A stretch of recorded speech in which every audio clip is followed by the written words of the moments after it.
Imagemo. Imagemo. Imagemo. Imagemo. Imagemo. Imagemo. Imagemo. Bonjour, c'est Marie Lalande au micro d'Imagemo à voix haute, épisode du 11 juin 2023, le dernier avant les vacances d'été. À Dis-moi ce que tu lis, on parle avec Catherine Lapointe, une enseignante fascinante, de son initiative citoyenne et de son formidable projet, la Caravane littéraire. Dans la chronique littéraire Raconte-moi une histoire, Marie Barguirgian et Mathilde Routy nous font découvrir les 3 tomes de La Bande du Myland d'Isabelle Arsenault, publié à La Pastèque. Ensuite, on retrouve avec plaisir Laurence Letourneau-Pilon de la librairie Le Sentier à Sainte-Adèle qui nous présente ses coups de cœur de libraire, des livres pour les vacances et l'été. Et en fin d'émission, il y aura des actualités rares, des livres et des découvertes à propos de littérature jeunesse. Dis-moi ce que tu lis. Dis-moi ce que tu lis. C'est le moment privilégié de l'émission où on rencontre des gens qui lisent et qui font lire les livres jeunesse. Aujourd'hui, on reçoit virtuellement une enseignante aux multiples chapeaux, Catherine Lapointe. Bonjour Catherine. Bonjour Marie, c'est vraiment un privilège là, d'être avec toi, parler de littérature jeunesse, je suis contente. Eh bien, c'est un privilège, en tout cas, c'est un privilège pour moi aussi, et c'est vraiment une chance qu'on a de vous avoir, vous, avec nous. Bienvenue à Imagemo à voix haute. J'ai mentionné vos multiples chapeaux, Catherine. On va les décrire, ces couvre-chefs qui vous vont si bien. Je vous présente rapidement. Vous êtes, entre autres, enseignante en 2e année à l'école du Campanile du Centre de service scolaire des découvreurs, c'est situé à Sainte-Foy. Vous êtes la maman de 2 filles qui grandissent. Vous êtes aussi créatrice et autrice. Vous avez écrit de la poésie, réalisé quelques peintures et publié l'an dernier chez Deux l'album Copain. Et vous êtes l'initiatrice de la formidable initiative citoyenne La Caravane littéraire. Catherine, on a fait ensemble le choix difficile de ne mettre la loupe aujourd'hui que sur une seule parcelle de votre vie trépidante. Et c'est promis, c'est une promesse, là, on vous l'a fait en public. On va vous réinviter. Aujourd'hui, alors, on va parler surtout de votre projet, La Caravane littéraire, un Westphalia rempli de livres que vous conduisez pendant les beaux jours et qui s'arrête dans des endroits variés pour faire vivre des expériences de lecture plaisir. C'est né quand? Pourquoi? Ben, la caravane est née il y a 3 ans, là, au moment où je tournais la clé de ma classe pour la fermer pour l'été. Et là, j'ai eu la réflexion en regardant mes piles de livres que je pouvais pas laisser tout ça dormir pendant 2 mois, pendant que certains enfants n'avaient même pas accès à peut-être même un livre de qualité pendant l'été. Donc, je venais de m'acheter un Volkswagen Vanagon 91. J'ai mis dans ma boîte une 20aine de coups de cœur. Puis je pense que ça a été ça le moment le plus difficile du projet, de choisir mes coups de cœur, parce que je suis assez polyamoureuse de la littérature jeunesse en général. Donc, puis moi, quand je pense fermement que quand on a une bulle, une idée qui surgit comme ça, il faut l'honorer dans l'action. Donc, j'ai fait tout de suite un test de la caravane littéraire un matin dans la rue d'une de mes amies. Puis là, la magie a opéré. Le nom s'est imposé le jour même, mais après, la mission s'est un peu précisée par la suite. Ce que moi, je souhaite faire avec ce projet-là, ce projet citoyen, c'est de démocratiser, réhabiliter la lecture plaisir, surtout dans les communautés vulnérables. Je veux offrir un espace ludique parce qu'on s'entend qu'un West, avec le toit popé, des fanions, des livres étalés partout, ça attire beaucoup l'attention. Ouais. Donc, les livres-là qui sont triés sur le volet, j'y veux en quantité, en qualité, puis j'y veux pour le collectif. Parce que je ne sais pas pourquoi, mais ça m'a toujours appelé les projets sociaux. Ah oui, alors ben c'est ça, moi c'est ça qui me titillait. Vous vous intéressez à la pédagogie sociale, Catherine, pourquoi? Ben, la pédagogie sociale, ça ouvre sur le communautaire. C'est tout l'univers culturel, citoyen, et je pense que les enfants peuvent y trouver vraiment des repères puissants là-dedans. Je pense qu'ils ont besoin de ces repères-là, que nous, on en a besoin aussi dans l'époque dans laquelle on est.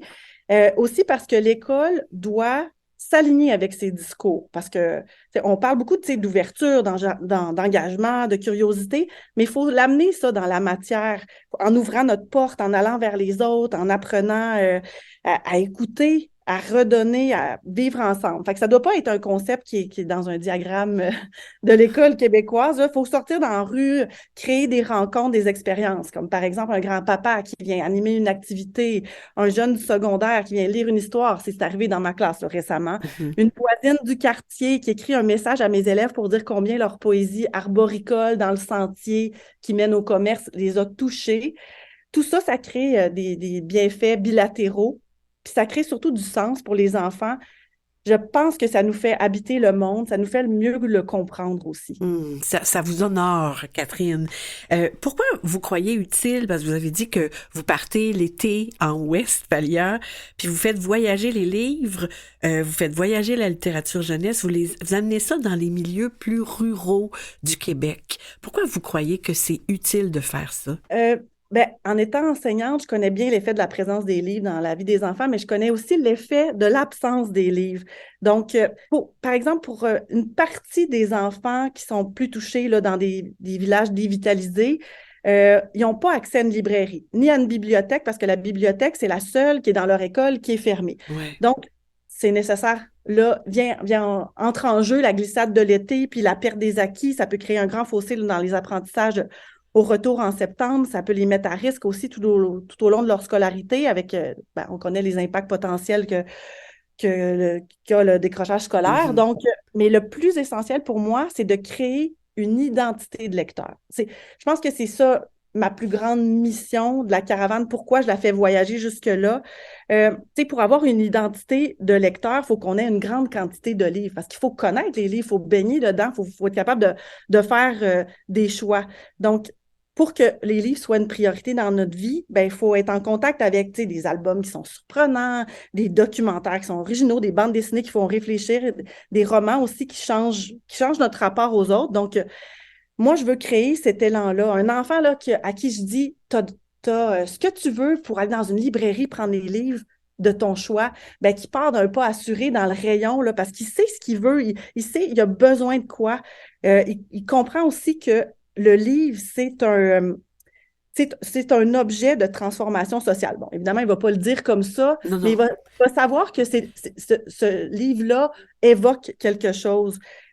J'aimerais ça que les gens referment un livre, en fermant les yeux, puis qu'ils ne soient pas capables de s'empêcher d'aller voir quelqu'un pour partager ce qu'ils viennent de lire. C'est ça l'identité de lecteur, c'est ça être un lecteur à vie. Donc pour ça, ça demande des contacts fréquents avec les livres, mais avec des gens aussi qui sont des passeurs culturels pour qu'on voit apparaître cette posture-là de lecteur. Mhm. Mais un projet pareil, Catherine, ça voyage mieux quand il y a des appuis concrets. Moi, j'aimerais que vous nous parliez de vos partenaires, le Limier Voyageur et l'UQAR, et ceux qui vous soutiennent, parce qu'il y en a des gens et des organismes qui vous soutiennent. Oui, le limier, c'est tellement important. C'est porté entre autres par Virginie Martel, qui est professeure-chercheur en didactique des sciences humaines à l'UQAR. Et le limier, c'est l'acronyme de littératie illustrée, médiathèque, intervention en recherche. Donc, Virginie, elle m'appuie beaucoup pédagogiquement, mais elle m'appuie aussi concrètement parce qu'elle a nouvellement fait l'acquisition d'un West qui est devenu le limier voyageur, OK. qu'elle a appelé Jack, comme dans le roman de Jacques Poulain, Ouais. et qui va m'accompagner aussi dans la plupart de ma route d'été. Et Virginie, c'est une partenaire précieuse parce que je pense qu'elle partage à fond mes visées de la caravane. Il y a quelque chose de vraiment profond puis de commun qui nous anime dans notre rapport au livre puis à la citoyenneté. Quelles sont les retombées de ce projet, Catherine? Qu'est-ce que vous observez concrètement? Je pourrais parler des retombées directement sur les populations vulnérables, mais on peut difficilement mesurer là, quantitativement tout seul. Ça se mesure plus en qualité de présence d'humain à humain. Mhm. Mais moi, je pense que l'important, c'est de parler des retombées sur les croyances des gens envers la littérature jeunesse. En parlant avec les gens qui viennent me voir, je vois qu'il y a des fois des préjugés ou des conceptions par rapport à la force d'une œuvre pour enfants. Et là, ils se rendent compte qu'il y a un talent vraiment brut qui se vit dans la littérature jeunesse qui est foisonnante. Il suffit de lire Bonhomme de Sarah V. Claude Dubois, Esther Anderson de Timothée de Fontbelle, Plonger dans l'été de la Suédoise Sarah Strasberg, Un grand jour de rien de Béatrice Almagna, qui est une Italienne qui a même migré vers la France pour pouvoir publier. C'est assez fascinant, cette histoire-là. Lire du David Cali, du Jacques Gaustin, du André Poulain, je peux en nommer plein. J'aimerais que tout le monde considère la littérature jeunesse comme une littérature à part entière, puis j'ai envie que les gens qui me rencontrent après font « Ah! » Ils s'inclinent devant l'intelligence des créateurs pour les enfants. Une super observation. L'été qui s'en vient s'annonce comment pour Jack, le limier voyageur, et la caravane littéraire? Vous irez où et comment on peut vous suivre sur la route? On peut me suivre sur la route en tapant Caravane littéraire. J'ai un compte Facebook, puis un compte Instagram qui est lié aussi. Euh, En fait, vous m'avez demandé, ça allait être quoi ma route cet été, hein? Oui. Bon, alors, ma route cet été, ce qu'il y a de prévu, c'est d'aller voir des enfants qui sont issus de milieux socio-économiques plus défavorisés. Il y a des communautés immigrantes. Il y a aussi nouvellement un nouveau partenariat avec des jeunes qui sortent de la rue. Donc, c'est une dizaine de sorties qui est prévue. Puis, je vais aussi profiter de mes vacances des fois pour faire des petits pop-up. Donc, peut-être qu'à Kamouraska, j'ouvrirai la caravane, puis on fera des belles rencontres parce que c'est tout le temps des belles personnes qui viennent voir la caravane. Donc, j'ai Tournée d'automne de Jacques Poulain, deux exemplaires maintenant dans mon coffre à gants. Puis j'ai même des manuscrits sous le siège, comme dans le roman. Donc, j'aime ça, cet aspect des coïncidences puis des hasards heureux autour des livres qui sont générés par la caravane. Donc, j'ai vraiment hâte à cette tournée-là. On vous en souhaite plein.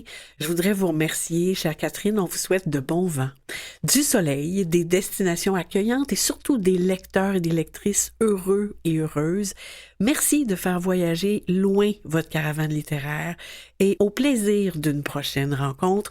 On va mettre les liens sur le site de l'émission pour vous suivre et la documentation sur la caravane littéraire. Au grand, grand plaisir. Au plaisir, Marie. Merci. Merci beaucoup. Salut, je m'appelle Yann, j'ai 8 ans et je veux parler à l'abeille à miel. Et la page de couverture, c'est très douce parce que c'est très intéressant. Bonjour, je m'appelle Salomé, j'ai 8 ans et aujourd'hui je vais vous présenter Jaja la nuit.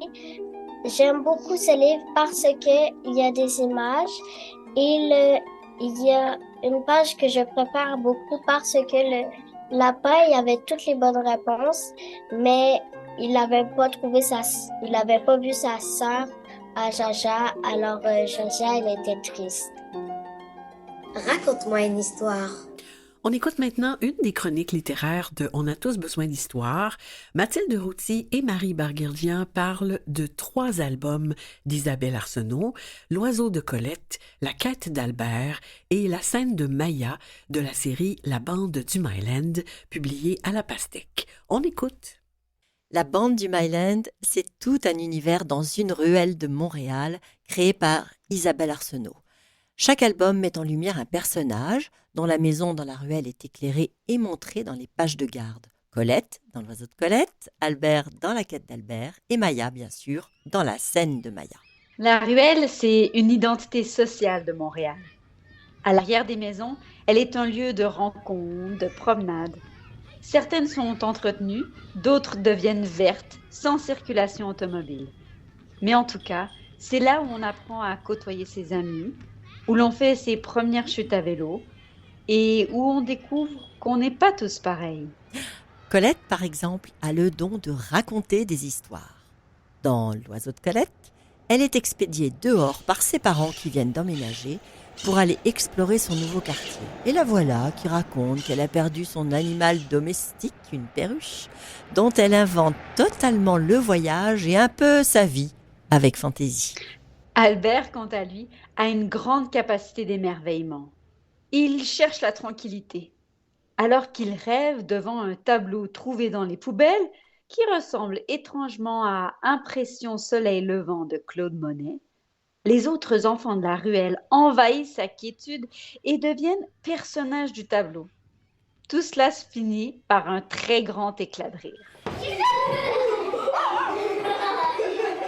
Quant à Maya, elle est une actrice née. Bref, le monde entier s'invite dans la ruelle. Et autour de l'enfant mis en lumière, il est d'ailleurs le seul qui porte des couleurs un peu plus vives que les autres, Isabelle Arsenault procède à un effet d'accumulation. Chaque enfant a quelque chose à apporter ou un nouveau jeu à proposer, ce qui fait qu'à la fin de chaque livre, tous les enfants du quartier sont ensemble. Isabelle Arsenault travaille tout en crayonné, dans des teintes très uniformes de gris doux. Cela permet de faire bien ressortir le personnage, puisque, comme tu le disais justement, Marie, il se détache avec des couleurs qui tranchent avec ses teintes uniformes. Isabelle Arsenault utilise une mise en page intéressante, faisant de son album quelque chose d'hybride entre album classique et bande dessinée. La lecture, par exemple, est rapide, comme en bande dessinée. Pour conclure, ce que nous aimons beaucoup aussi dans cette série, c'est le propos. Au fond, ce qui est mis en valeur dans ces histoires, c'est la capacité des enfants à imaginer, à fabuler, raconter. Dans cet imaginaire débridé où la fiction et la réalité se côtoient, Isabelle Arsenault rend la vie plus lumineuse.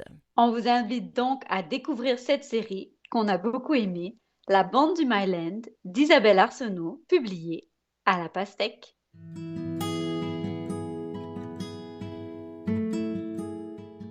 Sur le site de l'émission, vous retrouverez les liens vers le titre mentionné, la page Facebook de On a tous besoin d'histoire, celui qui vous permet de réentendre toutes les chroniques littéraires Raconte-moi une histoire, ainsi que celui vers le blog de Marie Barguirgian, Arstramgram.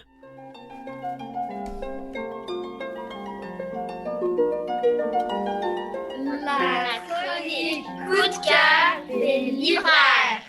On accueille maintenant Laurence Letourneau-Pilon de la librairie Le Sentier à Sainte-Adèle. Bonjour Laurence. Bonjour Marie.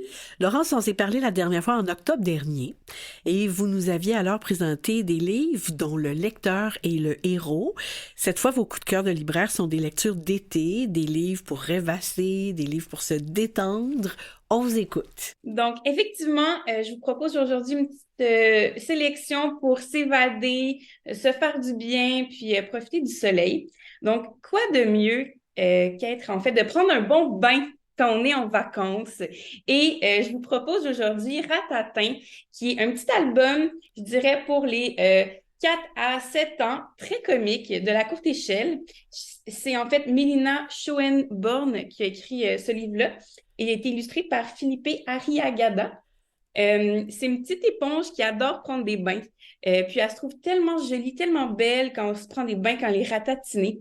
Mais un jour, problématique, oh non, qu'est-ce qui se passe? Il n'y a plus d'eau pour prendre un bain. Donc, c'est vraiment comique. On s'amuse, on rit, puis les illustrations sont vraiment farfelues. J'adore. Quoi de mieux qu'apporter un livre quand on va partir, en fait, en randonnée? Oh, wow! Donc, oui, il y a la collection, en fait, chez Bayard Canada, Mes docus pour emporter. Il y en a quand même quelques-uns. Je pense que c'est le 6e qui est sorti justement dans la dernière semaine. Oui. C'est Réal Dufresne qui écrit, en fait, et qui fait des illustrations qui sont beaucoup des photos, mais quelques dessins aussi de cette collection-là. Puis, je vous propose aujourd'hui Nature à goûter au Québec. On sait que chez les plus vieux, en fait, les adultes, on a goûté la forêt pour les parents, mais là, on a une version plus jeune. À partir de 6 ans jusqu'à 12 ans, on va avoir des illustrations avec des fleurs, des plantes qu'on peut en fait aller cueillir pour manger puis se faire des repas. C'est super mignon, j'adore, c'est vraiment un petit prêt-à-porter qu'on peut vraiment mettre dans notre sac à dos, c'est fantastique. Ah, c'est génial. Puis on peut comparer avec ce qu'on voit dans la nature pendant la randonnée aussi. Ouais. Exactement, exactement. Je continue avec une bande dessinée documentaire. Moi, j'adore ce type de bande dessinée-là.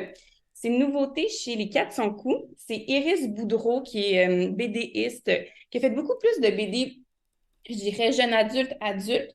Là, elle nous présente Gervais et Conrad, un livre sur la flore qui nous entoure. C'est hilarant, hyper instructif. On va apprendre, en fait, c'est plusieurs petites histoires sur différentes plantes qu'on peut retrouver un peu partout dans le monde, avec des petits faits cocasses, puis on a vraiment une partie informative à la fin. Sincèrement, gros coup de cœur pour parents, enfants, ça se lit à tout âge, c'est vraiment mignon. J'ai vraiment adoré ma lecture. Génial. Je continue avec un livre pour avoir des sensations. On peut se permettre de lire un livre qui fait un petit peu plus peur avec des aventures. On va tomber en fait chez les éditions Fides, un livre qui a été écrit par Gilles Blanchard, le livre qui s'appelle Zipolaris.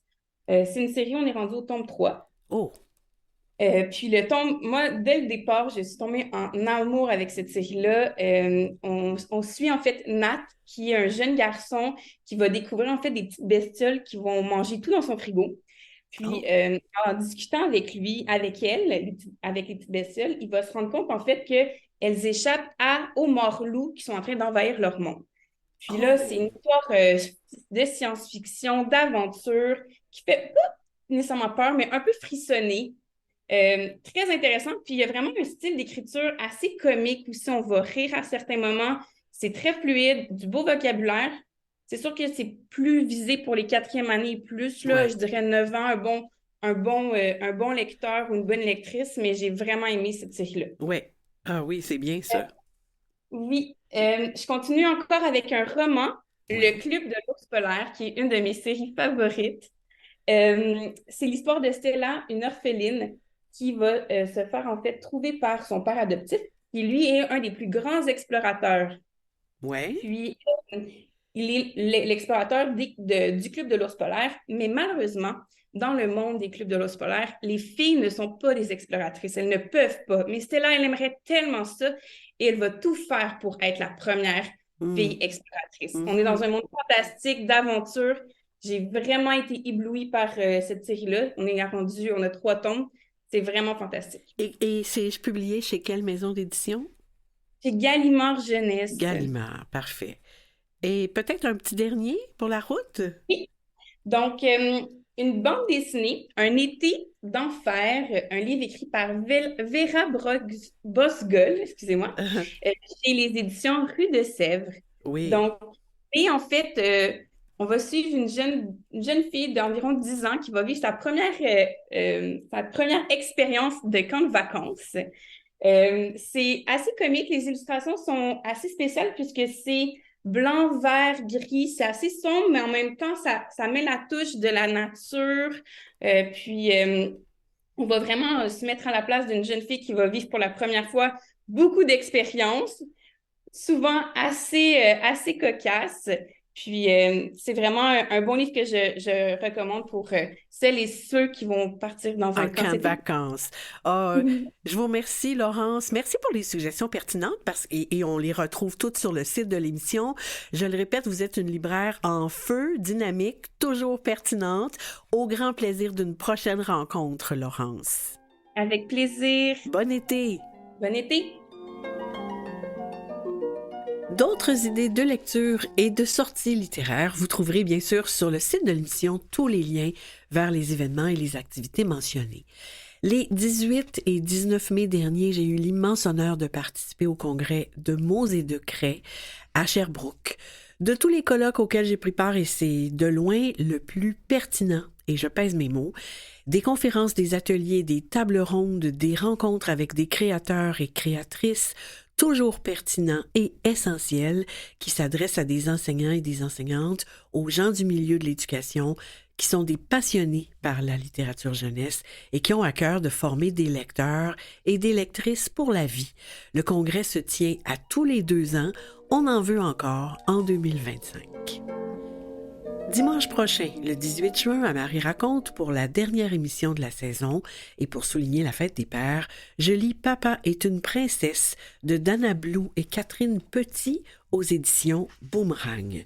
Une histoire qui réinvente le conte de Cendrillon, remplie de magie pour faire connaître aux enfants l'univers de la scène drague. On en écoute un extrait.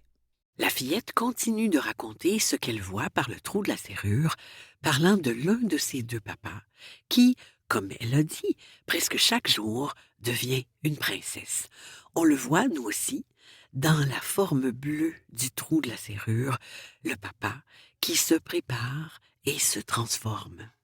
Il maquille ses paupières de toutes les couleurs de l'arc-en-ciel, du jaune, du vert, du mauve, du bleu. Il peint ses lèvres en rouge et enfile une robe somptueuse avec de nombreux volants.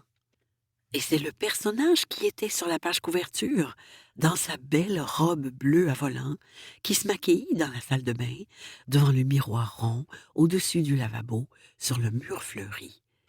Il vient un pinceau et applique délicatement les couleurs flamboyantes sur ses paupières. Ses cheveux, coiffés, sont roses. La petite fille poursuit. Sa chevelure s'allonge et soudain, il semble prêt à aller au bal. Je le trouve magnifique. Quelques sorties littéraires pour ceux qui se promèneront durant l'été. D'abord, on suit les sorties et les arrêts de la caravane littéraire et du limier voyageur, Jack, pour découvrir leurs suggestions de lecture pour le plaisir. Du 15 au 17 juillet aura lieu le Salon de l'artisanat et du livre d'Ottawa. Les activités se tiennent au Rideau Centre les 13 et 14 juillet et dans le bâtiment horticole du parc Lansdowne et au centre-ville d'Ottawa les 15 et 16 juillet de 10h à 21h. Du 10 au 13 août se tiendra le Festival du conte et de la légende de l'Inoukadi à Natashquan. Reconnu comme événement phare du tourisme culturel et du tourisme autochtone de la Côte-Nord et célébrant cette année son 15e anniversaire, l'événement attire de plus en plus de festivaliers. Une gamme d'activités culturelles sont développées et elles s'ajoutent à la programmation des spectacles. Du 11 au 13 août, c'est Conte à Badour, Paillettes et branches d'épinette, un festival familial du conte, du cirque et de la musique à Inverness, au centre du Québec. Le 13 août se tiendra le Festival de littérature jeunesse de Montréal au parc Noël Spinelli à la Chine, au 2207 boulevard Saint-Joseph ou au 2105 boulevard Saint-Joseph pour le transport adapté. Notez qu'il y aura en primeur des activités en langue des signes, en plus d'une nouvelle zone techno. La programmation sortira bientôt sur le site web, dont vous retrouverez les coordonnées sur le site de l'émission.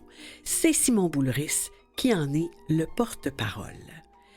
En terminant, je vous suggère une lecture à faire avec les tout-petits. C'est un abécédaire pour découvrir l'alphabet, mais celui-ci, il est fait ici avec des objets du quotidien, les aliments typiques et la faune et la flore québécoise.